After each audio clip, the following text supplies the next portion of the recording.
the first half. Should have been 1-0 up going into the half, but 1-0 down. I think you can't fault the players really to be able to do what they did in Orlando Stadium in this first half. We have a problem at the moment. What Amazulu in the last second of this half, critical phase, switching off for the set piece. Inexperience is costing us goals, which is costing us points. But you can't fault the players to really come with it was a game where they had to be brave, and brave they were. They really stood out. They kept the ball. They moved into the spaces we wanted to play. They kept the ball well. And that first half was really the performance level that we have to continue with. And if you continue with that performance levels, we'll get much more points in games that we play. We're now open for questions from the floor. As per known, please by a show of hands, identify yourself as well as the media company you represent prior to asking a question. Hi Coach, Damain here from Soweto. Coach, you mentioned that in the first half you guys really showed up until that last minute where maybe a lapse of concentration. Do you think that your prior knowledge of Pirates really helped you planning for this match, because it seemed like you were matching them pound for pound and you really weren't giving away much opportunities in the first half? No, I think as coaches you plan for every game. You do your analysis in every game. Pirates is a different team that they were last season. They really have a flexible playing style that they can be suddenly in a 3 defense line with an overlapping side centre back, or they can be in a 4 defense line, really flexible in how they play. So my knowledge of Pirates was one part, but in every match as a coach you analyze each and every player, each and every strategy of the opposition coach, and you try to create a plan. So my knowledge is one thing, but I think like I said, every match we plan, we analyze, we go in details where we can get small advantages, and it was a small detail that cost us the goal before halftime. You go into a halftime break really with positivity, and that's what I try to keep in my halftime talk, because it was no use crying over the spilled milk, and it was 46 minutes playing really well. So it was trying to keep that positive mindset going into the half, and now not because the crowd then got behind him. The crowd was really apprehensive in that first half, not knowing whether they should cheer them or boo them or lift them, and going into the half we ignited Orlando Stadium, and that made it difficult for us in the second half.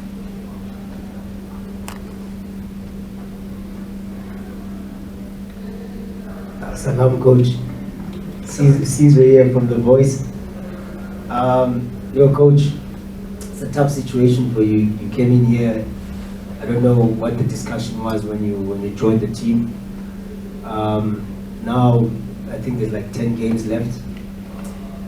All the teams that you're going to face are all above you. None of them, you can steal any points from them in terms of they're not in the relegation fight that you're in. How far can you think as a coach, and how far can you get the team to think about the situation that you are in at the moment?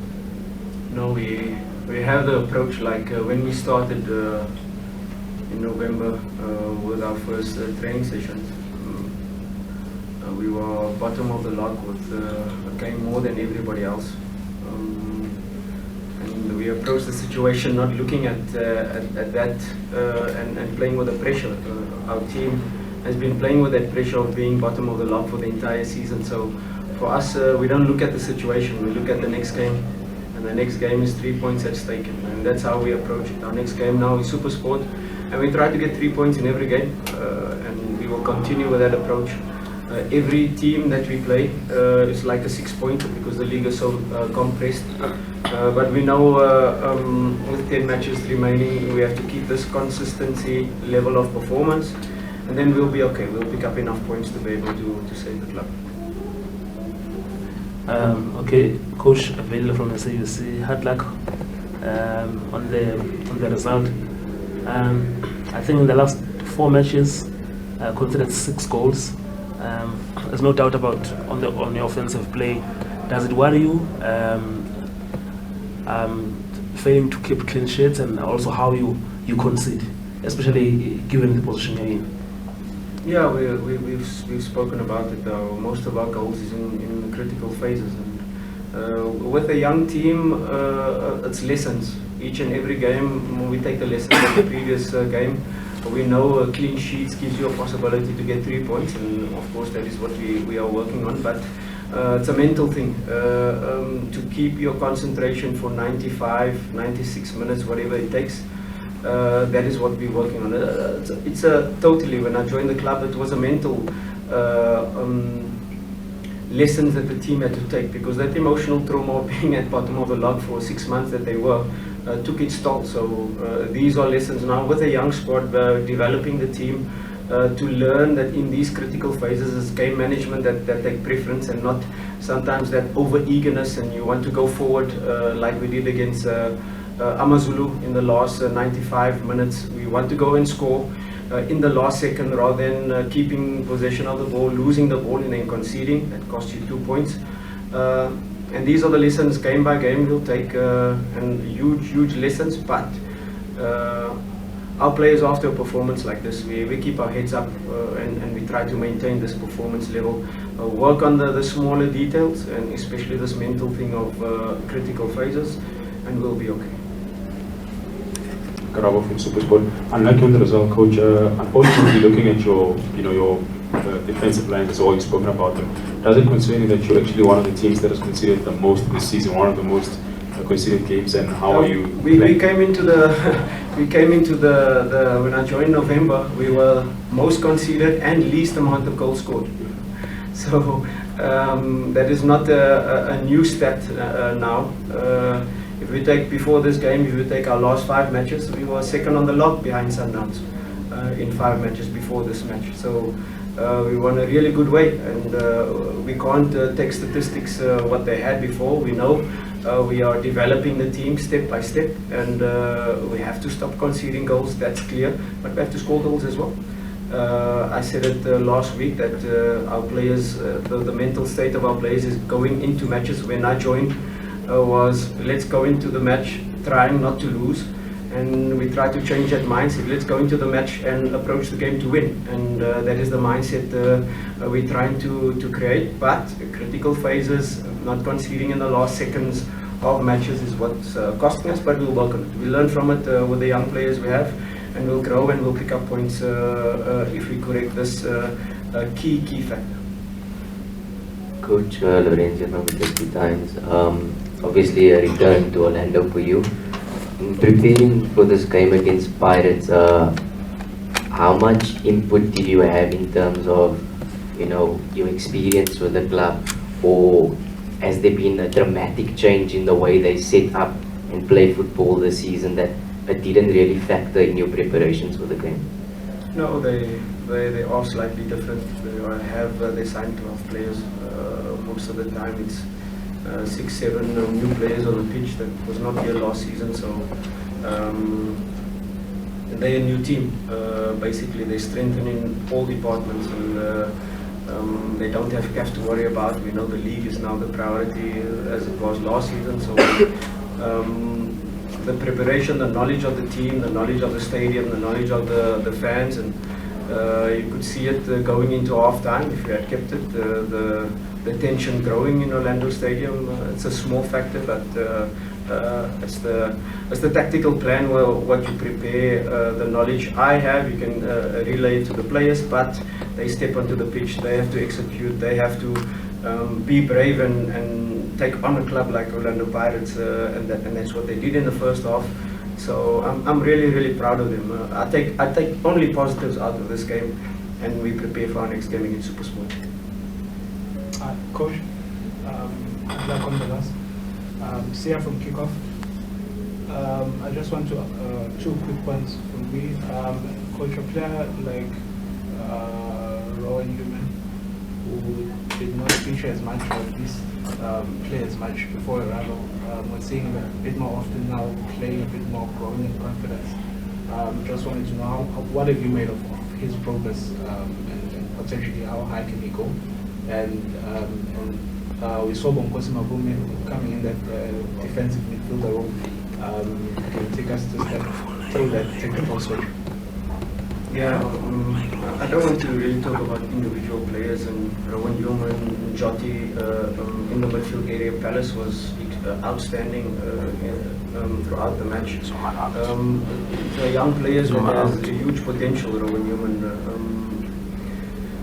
Just about keeping him grounded, trying to get him to understand the skills he has, get him to understand tactically the positioning in relation to when we have the ball, when to attack the space, when to pass and move. He has a huge potential, but it's step by step, game by game to educate him, to help him understand his own strengths and weaknesses, to hide those weaknesses by being in certain positions, by defending in a certain way. So step by step he will grow. He has a huge potential, but he should remain grounded, take it game by game and learn, absorb as much information as he can, and he will grow. I have no doubt that he can reach heights on the highest level. He can play on the highest level. Makume is a player with so much skills. And we go into his history. He's played striker, he's played midfield, he's played right, he's played left, growing up in Soweto. And he made his professional debut as a centre back, but as you've seen in previous games, playing on the right side, coming inside, really flexible, understanding spacing when we have the ball. His strength, although everybody knows him as a defender, but his strength is when he has the ball. You know, he's unpredictable in his movement, in seeing space, in attacking spaces, and in his spacing in relation to when we are bowling up. He knows which positions to take, the good body position, and unpredictable movements in the midfield area. He changed the game when he came on into this midfield area, then allowed us to change the structure, and also he could, as flexible as he is, he can step into the defense line, he can step into the midfield line. So he's a player with different skills, and we are still getting to understand how we can utilize those skills in the best way. It's been important play for us. Had a bit of an injury, came back, but he'll be a big part of the rest of the season for us. We'll take the final 3 questions, starting with you. Coach, from Davison, Coach.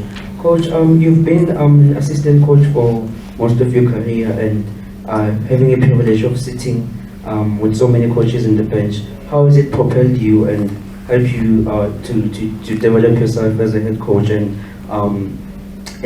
your confidence in helping your beloved Maritzburg United save itself from relegation? Thank you. Yeah, I think as a coach, in whichever role you are, you learn. Even now as a head coach, you're still learning, you're still educating yourself, and that doesn't stop. So in every football professional that you engage with, there is something that you can take, that you can learn from, and I have that approach in whichever role I am. Coach Kamkhalom Khale here from Vowflam. Coach, we've seen that with our league, when you win like 2-3 games, you go up, when you lose, you go down. And when you came in at Maritzburg, you won 3 games in a row, which sort of like helped, move from the bottom. But looking where you are right now, is it much of a concern with you that the longer you stay there, the harder it is to go up? Because it's the second half of the season, and we know that teams, they wouldn't want to be losing points on certain games. Yeah, I said it when I joined. That is the most important thing in the type of league we have. It's an unusual PSL log that we have, and the only way you can get yourself out of it is to win consecutive games. And it's exactly the same if you don't pick up points in consecutive games, because it's so compressed. You can, like we said, we were 3 points of number 6. That's how it is. So winning consecutive games is the most important thing, but of course you first have to win the first one. But consistent performances, like I said in the beginning of this press conference, consistent performances will give you points, and that's all we have to focus on. not looking at log, not looking at the position, not playing with this emotional trauma. No, face the next game. There's 3 points to play for, and go all out to get that points. Final question.